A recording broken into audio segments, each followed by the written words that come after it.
join with you today in what will go down in history as the greatest demonstration for freedom in the history of our nation. 50 years ago, a great American, in whose symbolic shadow we stand today, signed the Emancipation Proclamation.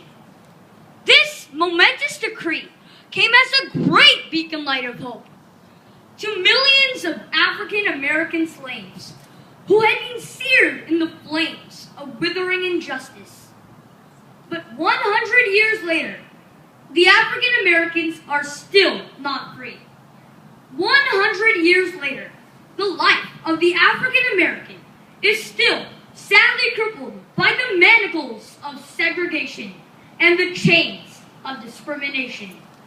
And there will be neither rest nor tranquility in America until the African Americans are granted their citizenship rights. But there is something I must say to my people. In the process of gaining our rightful place, we must not be guilty of wrongful deeds. Go back to Mississippi. Go back to Alabama. Go back to Georgia. Go back to Louisiana. Go back to the slums and ghettos of our northern cities, knowing that somehow this situation can and will be changed. I say to you today, my friends, so even though we face the difficulties of today and tomorrow, I still have a dream. It is a dream that is deeply rooted in the American dream. I have a dream that one day this nation will rise up and live out the true meaning of its creed. We hold these truths to be self-evident, that all men are created equal. I have a dream that my 4 little children will one day live in a nation where they will not be judged by the color of their skin, but by the content of their character. I have a dream today.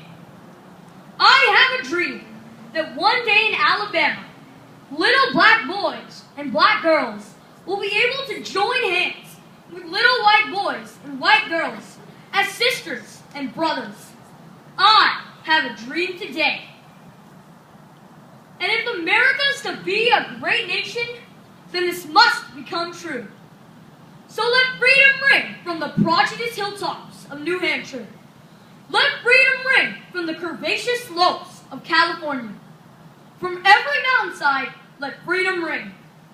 And when this happens, when we allow freedom to ring, when we let it ring, from every village and every hamlet, from every state and every city, we will speed up the day when all of God's children, black men and white men, Jews and Gentiles, Protestants and Catholics, will be able to join hands and sing in the words of the old African American spiritual.